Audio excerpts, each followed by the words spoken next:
I feel terrible about it because Ukraine is a very important country, and I feel a personal stake because I got them to agree to give up their nuclear weapons, and none of them believe that Russia would have pulled this stunt if Ukraine still had their weapons.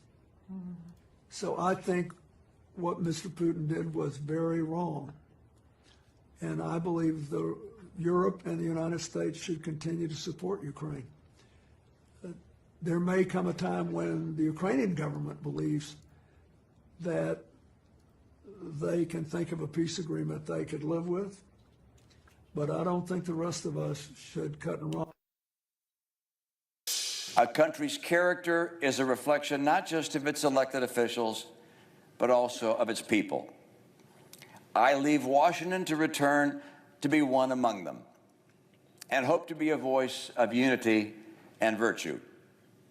For it is only if the American people merit his benevolence that God will continue to bless America. Look, I'm a person of faith.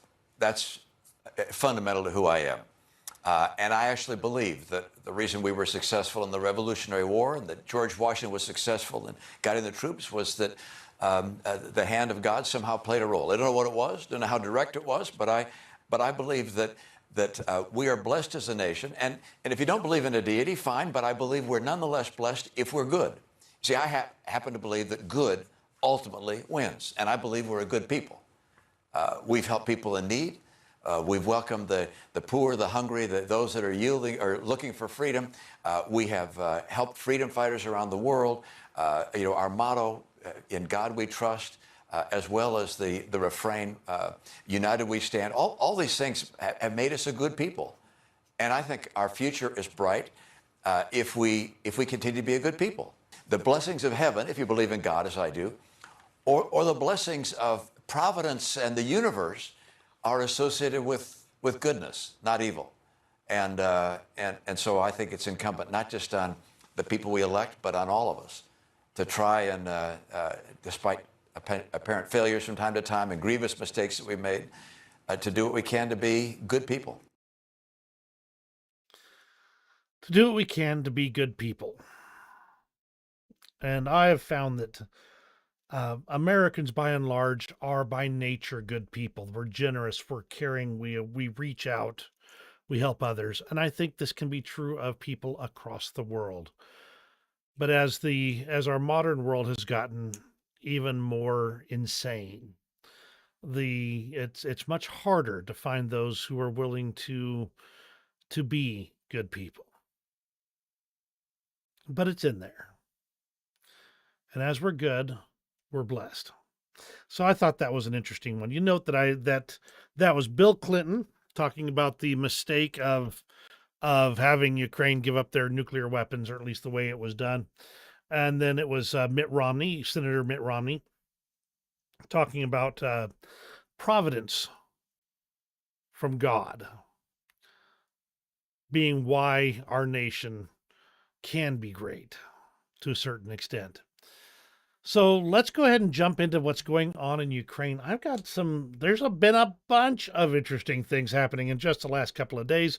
I even spent a little bit of time while I was driving around, well, not driving around, waiting on things to happen at work to look up a few things. So let's go ahead and jump into some of the interesting things. We'll start off with Donald Tusk, which no, not related because number one, that's the wrong letter on the first name, or sorry, on the last name.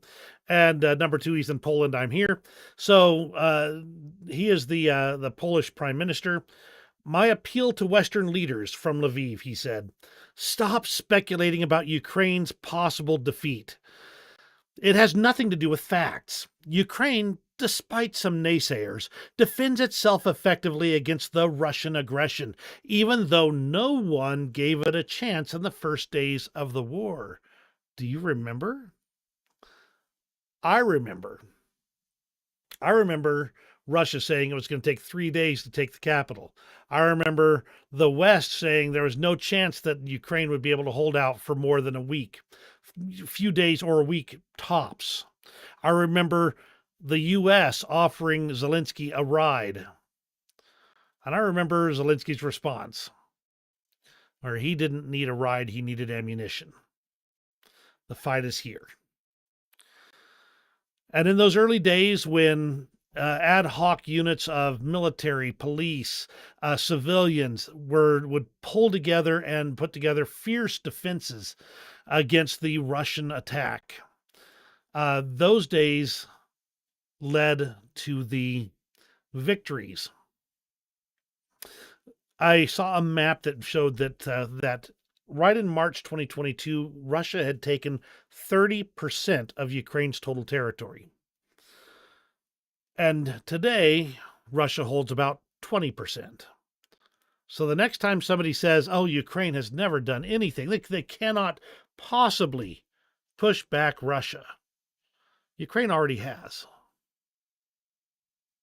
There are those who would be at the height of the Battle of Britain, as the German Luftwaffe was bombing the Brits day in and day out, saying, well, we might as well give up now. Hitler's got all of Europe. We're basically, we're victims. We're sitting ducks. Clearly, the Germans are going to win.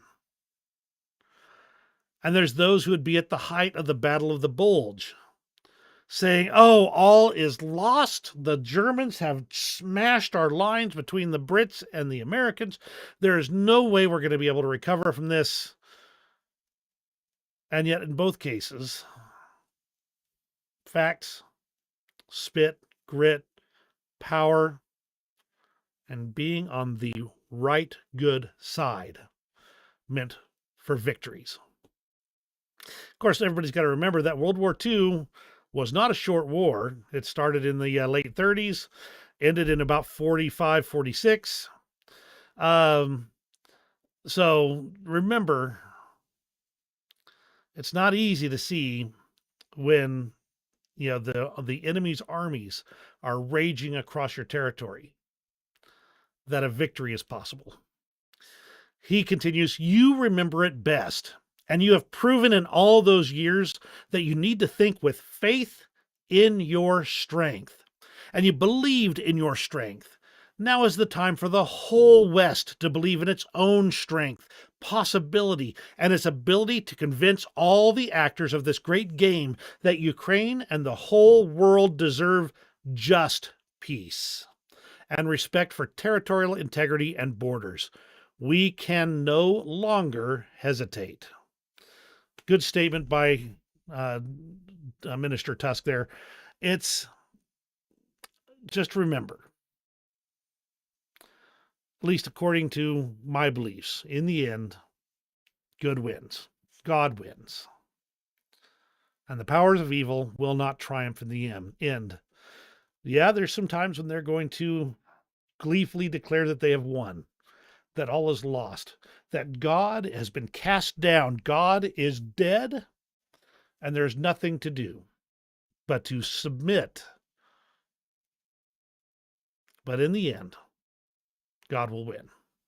Okay, so let's go ahead and get past that into some of the other interesting things going on around the world. Canada, have you guys been seeing what's been going on with Canada lately? And before I get into Canada here real fast, thank you for joining me, Lucille, Jerry, Al, Ozzy, and Robbie. Always glad to see all of you. And you're just what makes these streams so worthwhile to do. So thank you for joining me. Glad to have you on board. Let's keep going here. Canada, have you been paying attention to what's going on in Canada?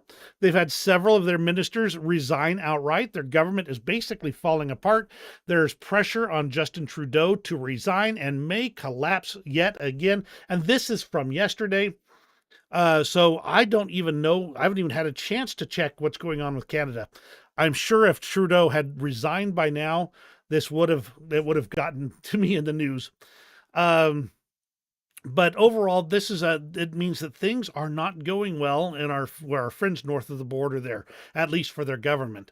That said, there could be some good come out of it. I know that many on my side of the political spectrum look at Canada and say, wow, that's something, all right. And but thankfully, it's not my not to put this too bluntly, but it's not my problem. It's the Canadians' problem. And I wish them all the best and hope that they are able to get a government that represents them well. By the way, I would state that probably a lot of this is disinformation operations at work. Not all of it, because there are conservative elements in Canada that are working on it. So the question is, are they as powerful as they appear to be right now?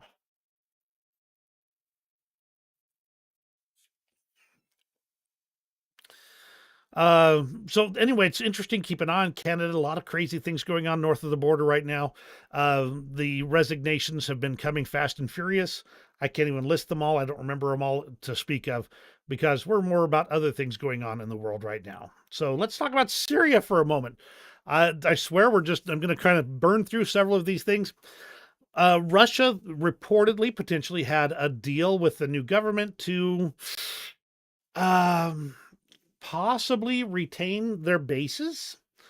However, the actions that the Russians have been doing in the meantime have indicated that they are either not confident in those deals, or those deals have fallen apart. And we are seeing signs of Russian columns moving towards the two remaining bases that they have in the country, at least temporarily. You can see here a Russian Ka-52 flying alongside a military aircraft taking off. And that is because the helicopter is supposed to sacrifice itself if somebody happens to find, say, a Man-Pads missile and puts it on that transport and fires it at it. So the Russians have been packing up their air defense systems from across the country. They've been trucking it all across the nation to these areas to fly it out of there. I'm not sure that Russia will have a continuing presence in Syria. We'll have to see. The Russian fleet that was in the port there has put to sea and is basically holding position in neutral waters. But they are not fueled nor provisioned to return to Russia by any reasonable route. They can't go to the Black Sea because the Black Sea is currently blocked by Turkey, and there's a war in that area, so they are not allowed to get their ships through there to get to their bases there. They'd have to run all the way around to Kaliningrad or somewhere, one of the ports there, in order to get to any kind of a friendly port for Russia. And I don't think they have the fuel for it. They'd have to arrange a fuel and supply run from Russia to come and resupply those ships so they could take them and actually get them back to Russia. We'll have to see if they can do it. Assad, apparently, according to several reports I've seen, Financial Times being one of them, took at least 2 tons of euros. Not 2,000 euros, not 2 million euros, 2 tons of euros and dollars from Syria's central bank to Russia. Now, they do report this as being done over the last several years, 2018 through 2019 in particular. This is a lot of money, obviously.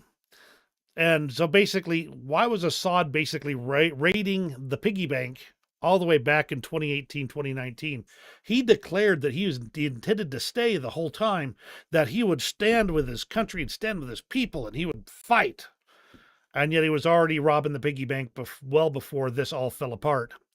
The Russians are concerned because Turkey can cut off all their logistics and turn the whole mess into a, quote, puddle, as far as the whole situation in Syria. And they have reason to be concerned because Turkey was behind one of the major factions involved in the overthrow of Bashar al-Assad and the destruction of the tentative ceasefire that was going on there. So Turkey is definitely motivated, at least in some regard, here. And I can't speak to exactly how much they are. Assad claimed that he stayed in Damascus until December 8th, but we had reports that he was in Moscow well before then. But he says he was there until rebels entered the city, but that doesn't really comport with the facts on the ground. But in the end, he was moved by the Russians to Latakia and then evacuated to Russia. And he continues to insist he never planned to flee and remained in the capital until the last possible moment. But the Syrians seem to have a bit of a sense of humor. Here's a Russian tank turned into a vegetable stand. Hey, you know what?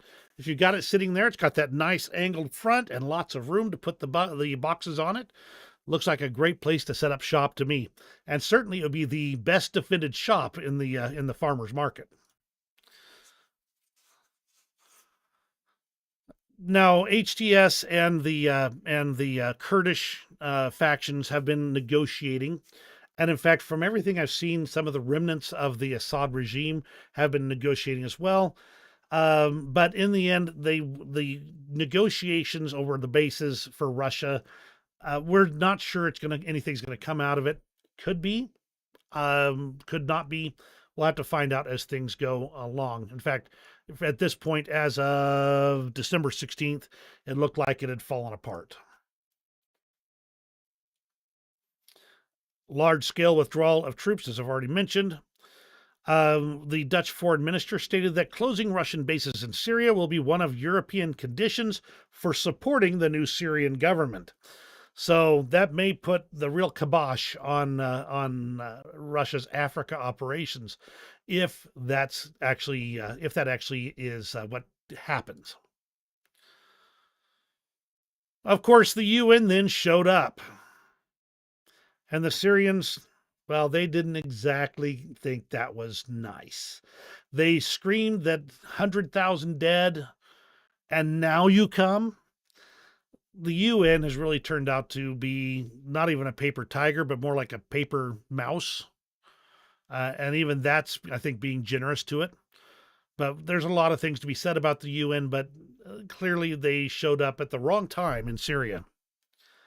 All right, so let's talk about North Korea for a moment, but at least now we're getting to Ukraine and Russia itself. North Korean soldiers have been engaged in combat in Kursk, with indications they have suffered casualties. Now, we've got videos of some of this happening, and they're all too blurry to really show much of anything. The Ukrainians themselves only reported about 30 having been engaged and killed. The Russians have said around 187. Another source has said 200. These numbers have been fluctuating over the last day or two, but basically the North Koreans have begun being engaged in battle in the Kursk region.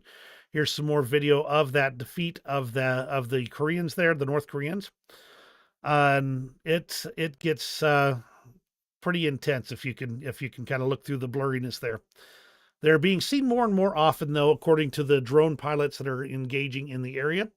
And the tactics they're using appear to be straight out of, Korean War era. Wave attacks, minimal amount of actual tactical movement taking place from everything I've been seeing.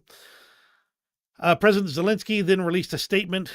Even after years of war, when we thought the Russians could not get any more cynical, we see something even worse.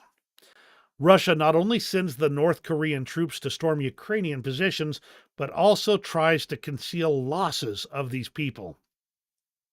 They tried to hide the presence of North Korean soldiers. It was prohibited to show their faces during training. The Russians attempted to erase any video evidence of their presence. And now, after first combats with our warriors, Russians are trying to literally burn the faces of North Korean soldiers killed in battle.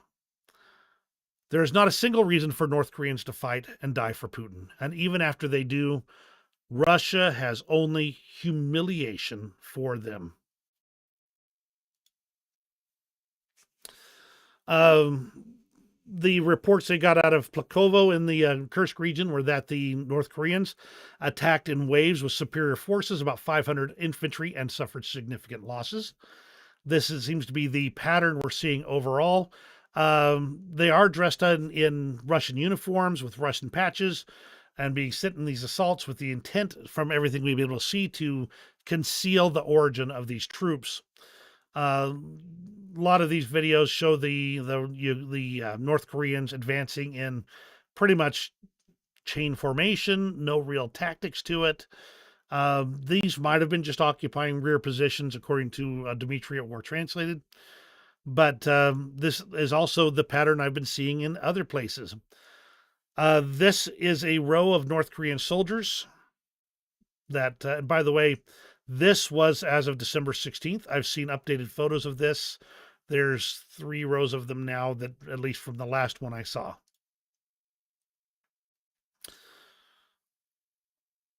From Special Kherson Cat, Ukrainian serviceman comments about the North Korean attacks on the Kursk front. From what I saw yesterday, it seemed to me that the Koreans were not providing first aid to their wounded. I saw a scene. An FPV flew into a group of 3 Koreans. 2 fell and did not get up, but showed signs of life. The third looked at them, stood, waited for the others to come up, and went with them further across the field. At the same time, individual Koreans were gathering their own in the field and dragging them on stretchers along the ground, back along the same route they had come up. I saw one crowd of those still alive walking parallel to the stream of those who were dragging the bodies, a kind of conveyor belt of death. Sometimes I watched a shell explode 20 meters from their groups, to which they did not react in any way and continued to walk at the same pace. In the photo, the moment when one of the groups got tired of walking across the field under fire and sat down to rest. The impression is that they still don't understand what to fear in war.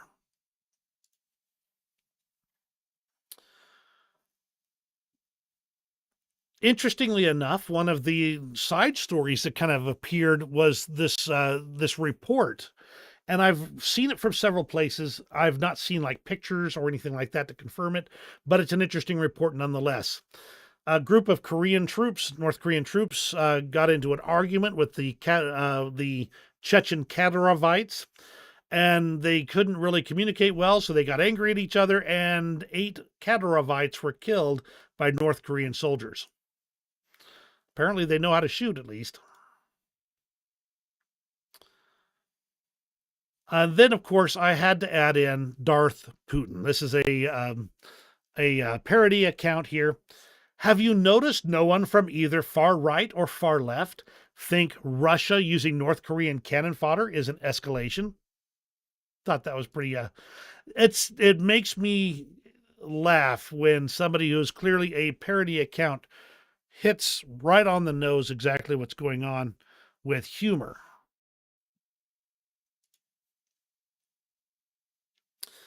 And this is the report of 30 North Korean soldiers killed, according to Ukrainian intelligence, again on December 16th. So those numbers will probably fluctuate as days go by. Now let's talk about something else going on. Yeah, that was really specific there. I'll give you the high-level overview here. 3 Russian tankers and a Russian crane have all apparently sunk in the Kerch Strait. This is Russian tanker Volognev 212, breaking in half in heavy seas. Now, this, from all reports, appears to be an effect of heavy seas and storms, not of enemy action or Ukrainian forces attacking. These particular ships, in fact, I think I've got something on it. These particular ships were well known to be to have vulnerabilities. They had a new bow welded onto them and to make them into what they are. And the welds on that were not done properly. And therefore, all of those ships are basically they were supposed to be taken out of service, as I understand it, back in 2008. And the Russians are still using them. A second tanker also foundered and sank in the same area. Now, some people speculated that they hit each other. Others have speculated, again, enemy action. But either way, there's now about 3,000 tons of fuel oil being spilled into the Black Sea from these 2 tankers alone. This, again, other sources are stating this is all for the storm here, and I believe that to be accurate. There was some pretty significant stuff here. From Jason J. Smart, journalist, Russian naval tradition. Following the Volgoneft 212 tanker, another one sank, the Volgoneft 239. Its hull also broke into 2 parts after being hit by a wave. According to the sailors, this is an eternal problem for ships that were converted from full-fledged tankers into the River Sea class in the 1990s. According to statistics, 1,097 people working on these homemade ships have died over the past 30 years. 4,000 tons of fuel oil leaked from Volgonef 212 tanks, with a huge black spot appearing. Rescuers on tugboats are trying to pull the sailors out of the water. Mi-8 helicopter of the Russian Emergencies Ministry flew to the crash site. Other sources I have seen have indicated that the entire crew of one of the vessels was recovered, and one fatality, as of my understanding from yesterday, from the other.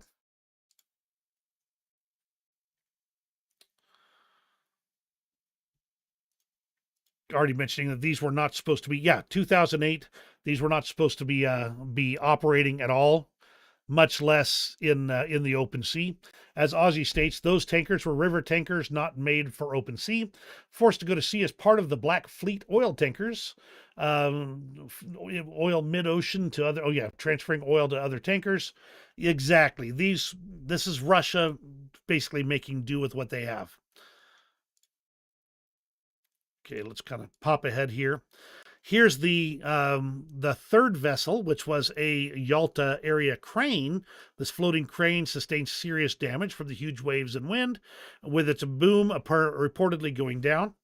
And I did see somebody else mention a third actual tanker also foundering and sinking, although it may have just been foundering as of that part.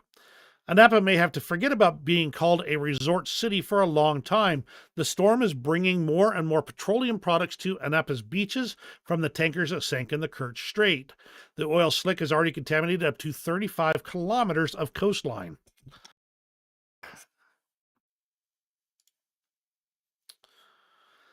And here's some information about the Russian Shadow Fleet. This is Russia's growing shadow fleet, initially used to transport sanctioned oil. Now they're sinking and causing a broader threat. Since Western governments imposed a price cap on Russian oil, this fleet has expanded significantly, now comprising an estimated 17% of the global oil tanker fleet.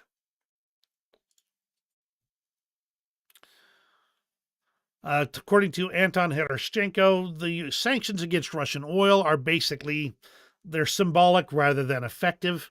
They do damage to Russia's oil industry, yes, but they are certainly not going to cripple it outright like real sanctions should. Russian war is waged on oil. Everyone knows that. Pretending the Russian shadow fleet doesn't exist is strategic hypocrisy.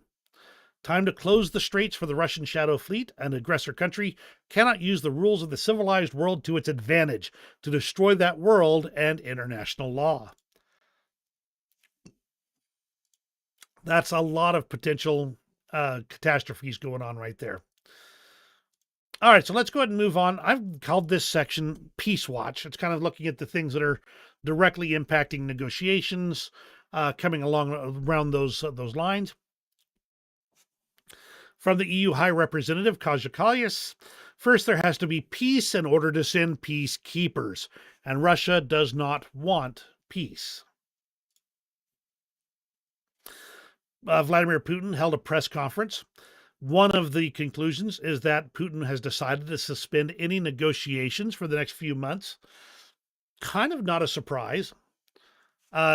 They always like to claim, the Russians love to claim, that they are ready to negotiate right now. They could absolutely negotiate this right now. Here's our requirements, which is basically everything they want. And and when you fulfill these things here, then we will actually sit down to negotiate. So basically starting from what's yours is mine already. And that's after Medvedev made a visit to China. So what did China say to Medvedev that might have changed this conclusion? There's some possibilities there. I suspect China kind of gave them put the screws to them, saying that, look, we've been supporting you this long and it's clear you're not exactly doing this well. You're going to have to do something here. Of course, the Russians claim that Ukraine has rejected the idea of a Christmas truce, and it's all therefore on Ukraine. Baloney. The Russian Minister of Parliament, Milanov, commented on a statement by Medvedev on, quote, new regions of Russia, stating, I don't know what Dmitry Anatolyevich meant. I can only assume the regions of Odessa, Kharkiv, and Sumy have long been asking to join Russia. And this should give you a hint here. If you can see this map, let's see. Yes, that would be perfect. You can see here all this red area, which would include Odessa and all the Transnistria area and all this southern part, and most of Ukraine would be in Russia. Gee, I wonder if they're still maintaining their maximalist goals. President Zelensky, for his part, has postponed signing a deal with the United States on cooperation in the extraction and processing of minerals until Trump's inauguration. Kyiv is focusing on deposits of 20 key minerals, including lithium, the value of whose reserves is estimated at $11.5 trillion, which may interest Trump's business allies such as Elon Musk. Senator Graham said that Trump plans to conclude a deal to return U.S. money and increase his profits from minerals, calling it also beneficial for Ukraine. This is how you deal with Donald Trump. Set up a deal, something that plays to that would let Donald Trump take all the credit and has the type of financial incentives that he appreciates. So yeah, this is how you deal with Donald Trump, and this is the type of ace that Zelensky has. He can, by putting it off until Trump is in power, this could create a situation where Trump is invested in the success of Ukraine. And invested may be quite literal. Trump, for his part, stated that we are trying to stop the horrible war in Ukraine. We have made some small progress, though he didn't say exactly what that progress was. Russia, for their part, is talking about victory in the war in 2025. If the war is not over by the end of 2025, there may not be a Russia in 2026, in my opinion. But they claim that they plan to win the war in Ukraine and achieve the goals announced by Putin in June in 2025. From Slovakia, Peter Pellegrini, who previously claimed that Putin was unfairly demonized, is now asserting that sober-minded people in Europe do not believe peace is possible without Ukraine making territorial concessions. That sounds just like it came right out of the Kremlin. And of course, once things start kind of getting interesting as far as negotiations go, or when things are going a certain way, the Russians try and start trotting out information that would indicate things that the West wouldn't want to torpedo this by, quote, escalating anything. So all of a sudden, Russia's saying that they're negotiating a large-scale prisoner exchange with no agreements currently being reached. There'd be no reason to point this out unless they were hoping to use it to prevent the West from doing anything to help Ukraine in the meantime. So that's kind of the Peace Watch section right here. Let's go ahead and move into the news out of Ukraine itself. This is fascinating, and I don't really have the time to go through the whole thing. I'm going to go and just paste it right here. 3 huge differences between Russia and Ukrainian culture as revealed in their languages. And let me kind of quickly touch on each one. For Ukrainians, victory is Nepomora, Paramoha, okay, meaning beyond ability. It's about doing the impossible, like an Olympian feat. Victory feels impossible at times, but you keep going, overcoming barriers, and find new possibilities. This is what the Ukrainians are doing with Russia's red lines. In Russian, victory is pobeda, meaning after misery. Victory is just surviving suffering. What a mindset difference that is. Doing things beyond your ability is victory for Ukrainians. Surviving the suffering is victory for Russians. I thought that was interesting. There's 2 more in there that are just great examples. I really appreciated them. It was a good thread there, and that's why I pasted the link for you guys. The first underground school in Zaporizhia has started operating in a test mode with full-time classes expected to start on January 1st, 2025. It's designed for 1,000 students and more than 600 children attend it today. So this is how the kids are going to be able to stay safe and get their schooling in. It's clear they put some real thought and attention into making this into an inviting place for the children to learn in. A car exploded in the city of Dnipro with the possible involvement of a Russian sabotage group, which is highly likely. I want to let's pause here for just a moment because I want to move to a different spot. We have in Dnipro a car exploding.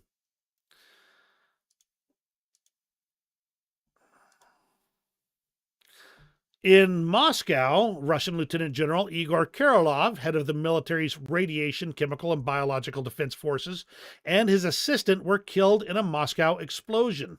Residents say the explosion occurred as the men exited the building, suspecting a scooter nearby was rigged with explosives.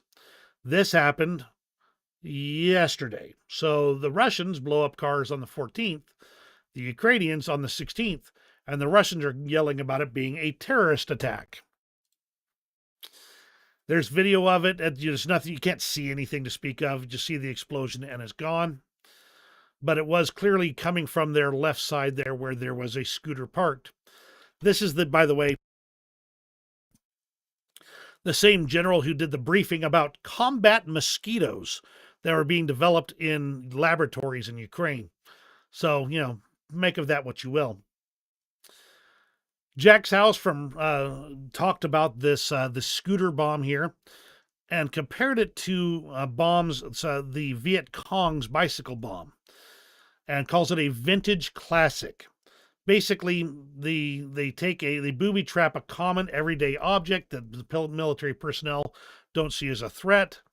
In this case, this was targeted so specifically that somebody was watching and pushed the button on the bomb.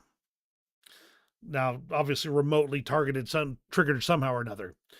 But that means that in the heart of Moscow, a Russian general walking out of an apartment building could get blown up by one of these bombs. And there's enough resources for them to put a human being there to watch and hit the button to make sure that nobody that's not targeted is in the arc of fire. Now, he suggested that this is common. It would be like a booby trap, would have been possibly a saddlebag put on the handlebars, and that would have made it easy to aim and reposition. He compared it to using a claymore, which certainly it's possible the Ukrainians used a claymore. I leave it as a possibility, as does Jack here. Basically aim it with the end of the handlebars of the scooter, and then when they walk into the arc of effect, boom. So there you go. That is what happened in Moscow. Compare that to what happened in Dnipro.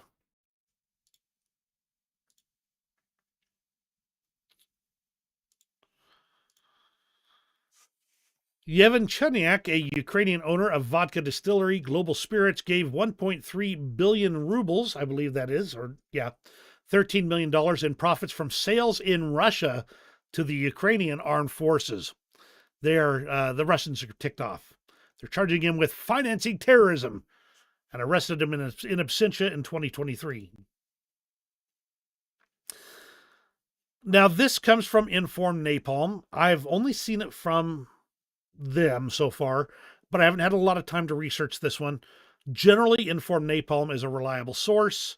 They're pro-Ukrainian, but generally their facts are correct from everything I've seen in the past. So, today it became known that Ukraine has become the 5th country in the world to possess laser weapons.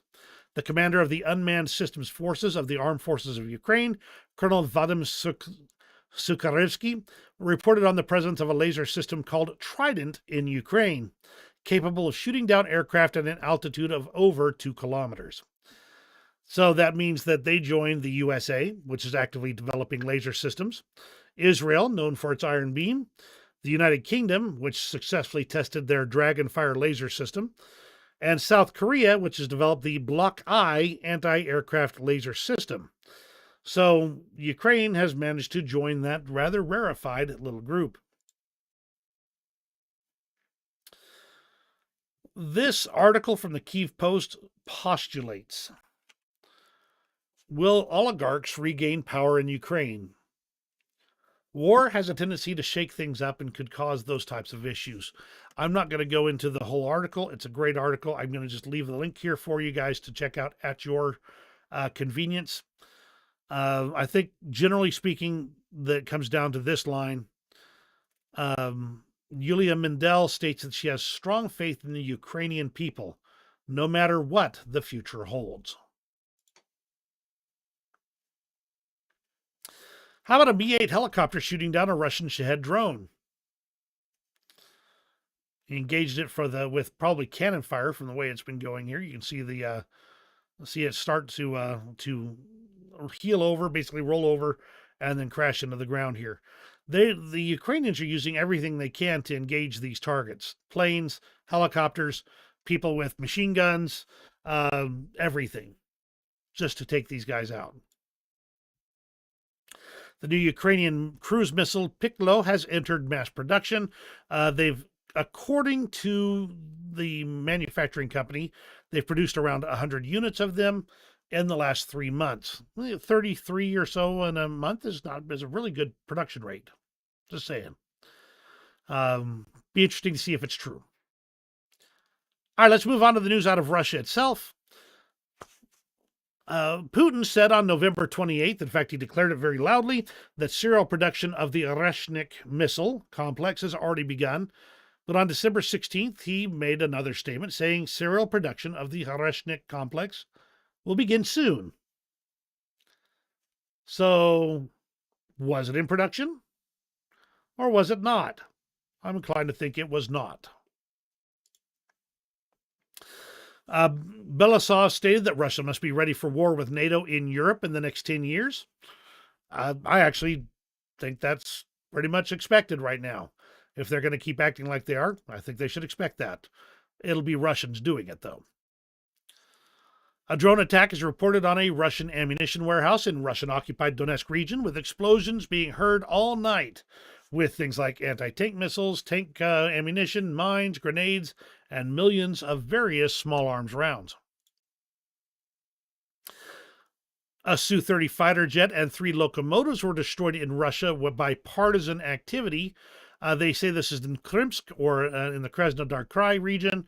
That's pretty good. 3 locomotives and a fighter jet.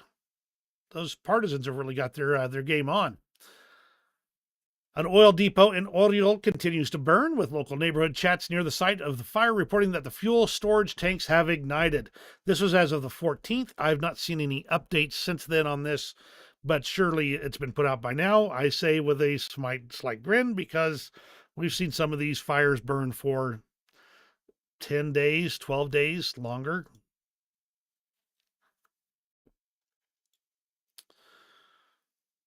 The Russians are claiming that the Ukrainian armed forces have lost almost 1 million people. Now, this does not comport with the numbers I've seen from any other source. It's probably just the Russians making up stuff like always. That said, casualty numbers are always a form of propaganda. So, interesting to see him say it. I don't believe the numbers in the slightest. More 60-year-old T-62 tanks are spotted on a train in Rostov heading to the front line in Ukraine. That should tell you more about the quality of the equipment that's being sent to the front. By the way, there was a recent Twitter thread talking about the various storage locations, saying that many of them have run pretty well down of actually repairable equipment. I'm not saying they're empty, and I'm not saying it's stopping. I'm just saying that's the report, is that those are getting very light on refurbishable equipment. What's left is basically the scrap things that they couldn't fix in the first place. The State Duma has proposed to bring back Soviet-style food ration cards nationwide, with residents in the Far East having already received these cards that they can exchange for fish.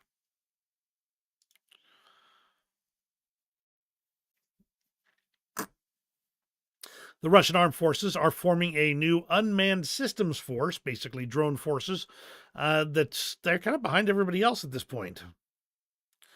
An interesting plaque showed up in Sudza, which is in Kursk region. To Sudzans from Sudza, it says, the tree of memory is dedicated to the innocently killed Sudzans, victims of the barbaric shelling of Sudza by Russian artillery that has been going on since August 2024. Neighbors, We remember you. If the Russians retake this area, this sign won't last long. But interesting that somebody was willing to put it up in the first place. VTB Capital, which is, I believe, a bank in Russia, as I understand, they have been urgently selling their assets. They bought a freight company just a few months ago, and they've already sold it. The state owns 60% of the shares there. This is not a good sign. This is a sign of a bank in collapse. We'll have to watch these. The Russian defense minister also boasted that 96% of injured Russian soldiers treated in hospitals were able to return to duty. However, the Russian mill bloggers took this with a bit of a grain of salt, stating that's only because the badly wounded men are usually left to die on the battlefield.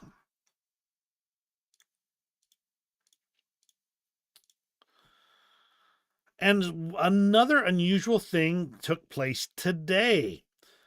Russia's Doomsday radio station is broadcasting Shaman and Swan Lake, either a hack or a scary message.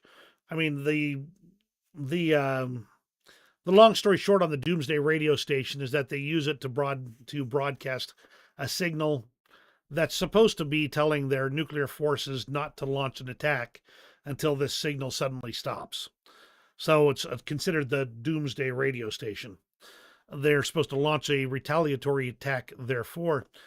The thing is that it's basically transmits just miscellaneous radio signals. It's not really all that orderly. And Swan Lake has particular significance to the Russians as far as the stability of their government, being what was on the state television when their government fell.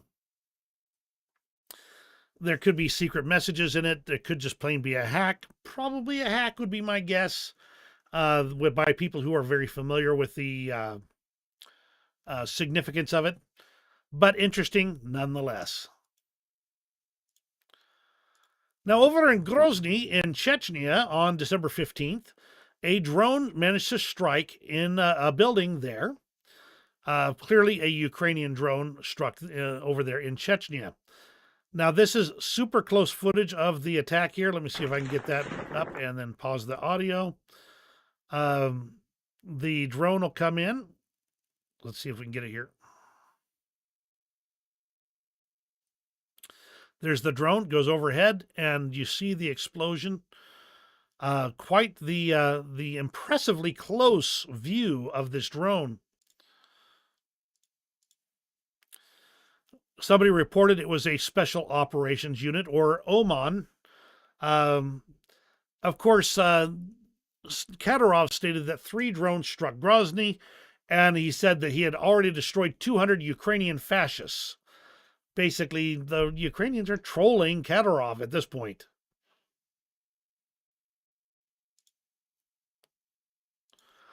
All right, let's pop over to the international front. Wow, it's already been almost 50 minutes. Okay, we still got a bit more to go. Let's keep this going. The European Union is going to provide Ukraine about 1.5 billion euros of financial aid per month. That'll be derived from frozen Russian assets. Very good.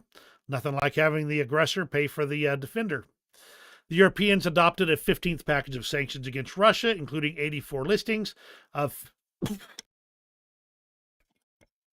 54 persons and 30 entities. Of course, Hungary decided to get their fingers in it and managed to keep some people off the sanctions list. No surprise there. The EU's new energy commissioner, Dan Jorgensen, said his main priority in office will be to craft a plan to finally sever energy links with Russia, because nothing like paying your enemy to take you into slavery. So he has said that they are working to get Russian energy out of the European Union. Over in Germany, German Chancellor Scholz lost a vote of confidence.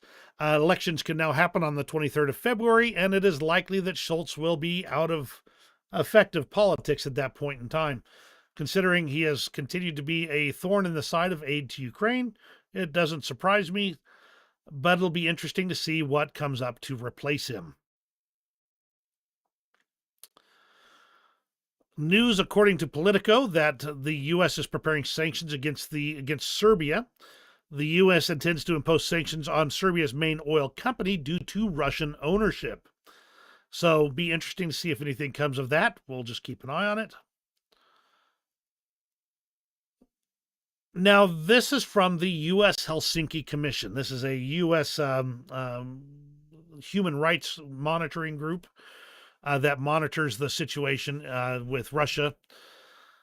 Our recent staff report mapped 150 examples of Russian active measures on NATO soil since Russia launched its full-scale invasion of Ukraine in 4 categories: attacks on critical infrastructure, violence campaigns, weaponized migration, and election interference and disinformation.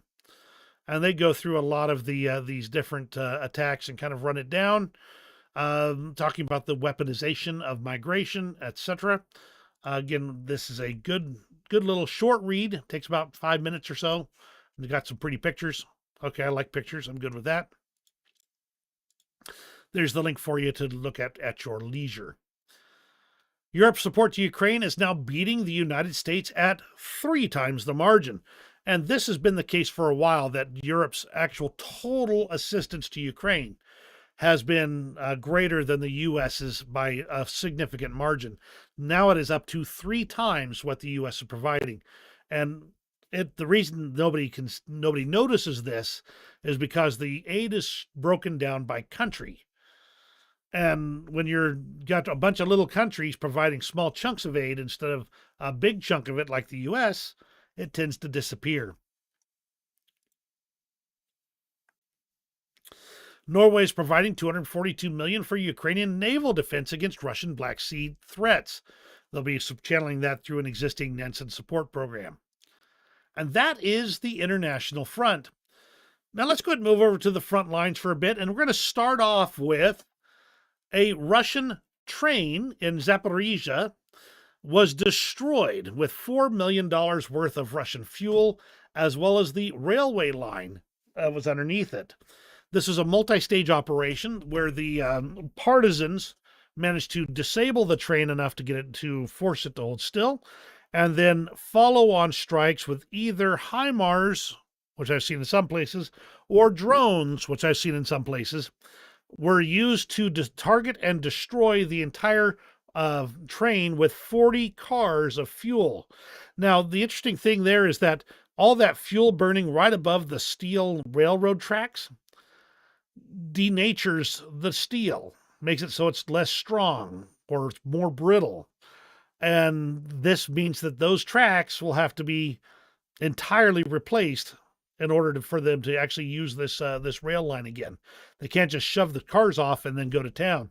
They're going to have more to do there. The latest report I've received is that Ukraine's Switchblade 600s were used on the immobilized train to actually damage these cars, cause the fire, etc. like that. Really interesting stuff. Got a couple of videos of it, which I'm not going to play here just because they're short, but there's not going to be any new information in them. As Jason J. Smart states, Russia's war logistics keep exploding or sinking as the Russian economy implodes.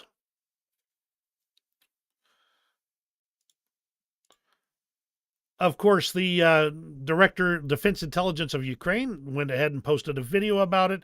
Again, 9 seconds long. I'm not going to show you anything you don't need you couldn't expect.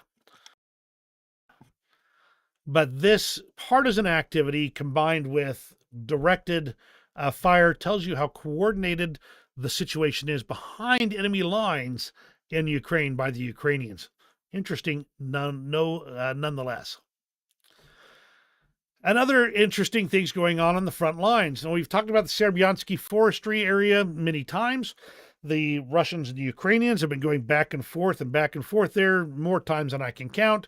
The lines have been fairly static for a while, but apparently just the other day, the Russians made another assault attempt with tank, 2 IFVs, and 20 soldiers. The tank was destroyed, 1 IFV was hit, the other detonated on 2 mines, and I believe there were some soldiers actually captured out of it. In that same vein, on December 14th, Ukrainian forces destroyed and damaged 181 Russian vehicles, the highest number since the invasion began. The quality of the vehicles that are being destroyed is much lower now compared to what it was 2 years ago, 3 years ago. The Ukrainian General Forces also reported that the Ukrainians repelled 32 attacks in the Kharkov sector. This is a very active area here. I've seen some word that there's been counterattacks pushing the Russians back. I do know that there's been some other things going on. We'll get to that when we get to the lines. At the start of December, Ukraine's 13th National Guard Brigade, Katia, carried out its first fully robotic operation in the Kharkiv sector, employing an unprecedented number of robotic and unmanned systems. Basically, all the drones and the robotic systems instead of sending their troops in there. There's a lot of information on the operation where they used it to set condition for further advancements, including mining, demining, and kamikaze drones. So very interesting to see how drones and robotics are starting to take serious effect on the battlefield. Now let's take a look at the Russian perspective for just a moment. This is from yesterday. Zaporizhia front, intensification of fighting. But it's too early to talk about any successes. Donetsk, there are battles in the area of Novy Kamar where the Ukrainian forces put up severe resistance, holding back our attacks and periodically conducting counterattacks. Velika Novosilka, things are worse for the Ukrainians, with the Russians developing an offensive. Assault operations continue in Kharkovo.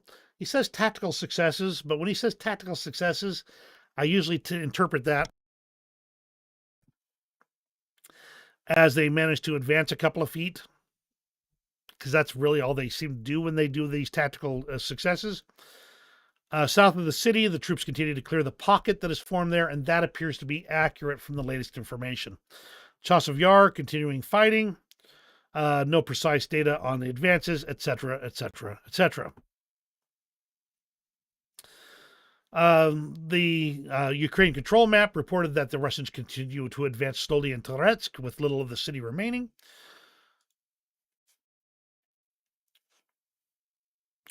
The UK's defense intelligence updates basically confirm the things we've been talking about, with the Russians currently about 3 kilometers from the southern outskirts of Pokrovsk, and have reportedly taken the village of Shevchenko.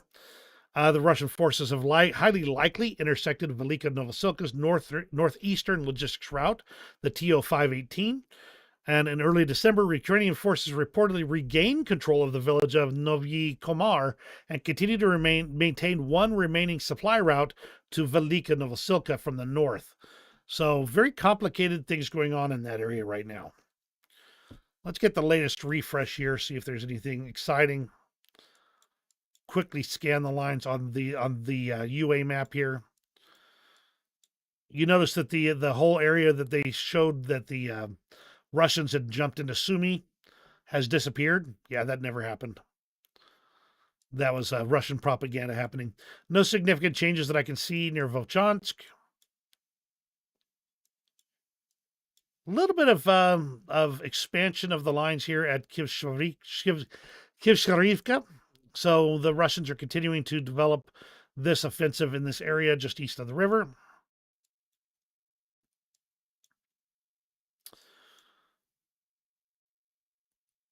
What is this? Okay, gotcha.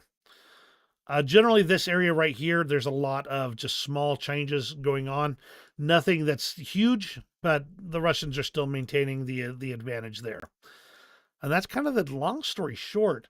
The deep state map does report on the Ukrainians regaining positions near Kolesnikivka. There we go. So there is that as well. And null reports show that the Russian forces located west of the highway near Uspanivka basically have taken control of this little pocket right here. So that's now closed, and that's what we talked about before. That's the high-level overview of what's going on the front lines. And I've got a few more odds and ends that are interesting, but that's the main part of the report for today.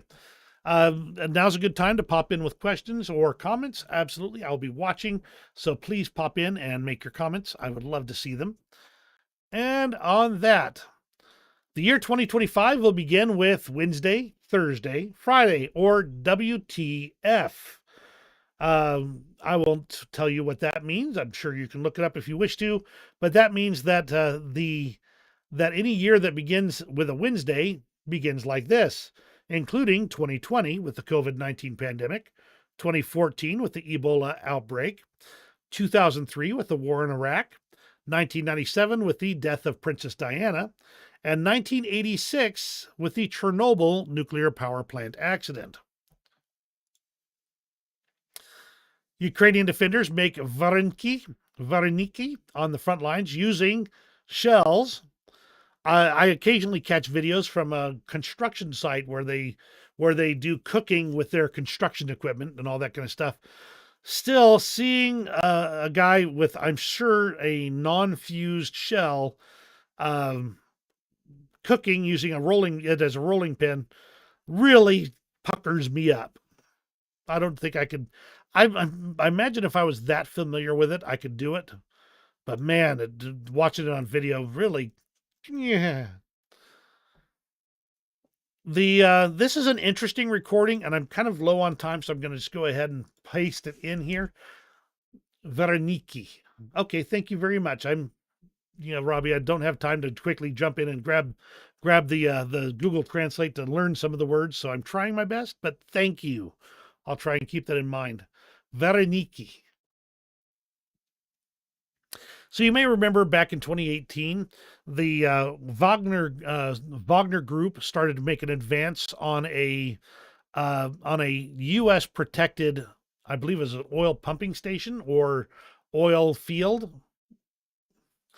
But the exact details I don't remember anymore. Well, the U.S. had a very small force, and the Russians, so the Wagner, had a large force with some heavy equipment and mostly small arms. Well, the small U.S. force saw them coming, called up the Russians, said, "Are you going to are these your troops? We're deconflicting this." And the Russians said, "Nope, we have no troops there." Okay. And the U.S. called in air support, brought in choppers, brought in everything they could, and they absolutely wiped the floor with Wagner. This is an audio recording of somebody talking, the actual Russian Wagner commander, talking about that day. Interesting to read. I'm just going to leave that link for you guys to watch at your leisure. It's right there. Thank you, Robbie. I try my best. Vareniki. Okay. This also is interesting here. This is a Maxim Tucker talking about being on assignment for the Times and meeting with a recon team who called in Storm Shadow and HIMARS strikes behind enemy lines. They use unmanned aircraft. They just kind of show some of this, the reconnaissance drones in use. Again, a very interesting one, but there's a lot more here that I can just kind of quickly address. With the most interesting being in October, they used this combination to hunt down and kill a Nebo M radar station in Russian-held eastern Ukraine. So, bloop, pop that in there. Are you in the Christmas mood yet? Clearly, Stepan the cat from Kharkiv has a Christmas tree and is in the Christmas mood. That is the grumpiest looking cat, isn't it? And we will end with this. As you may be familiar, Carol of the Bells is a Ukrainian song. And it has garnered worldwide attention and acclaim. So the audio quality on this is kind of poor, but let's go ahead and play this for you. And before I do, I'm just going to go ahead and sign off. Thank you for joining me today. Glad to have you here. As always, you guys are what make these streams worth doing, and I hope that you appreciate the information that we're going through here together. I always appreciate you guys helping me out and keeping me accurate as best as you can. And I'm going to just go ahead and play this video as the last thing for today.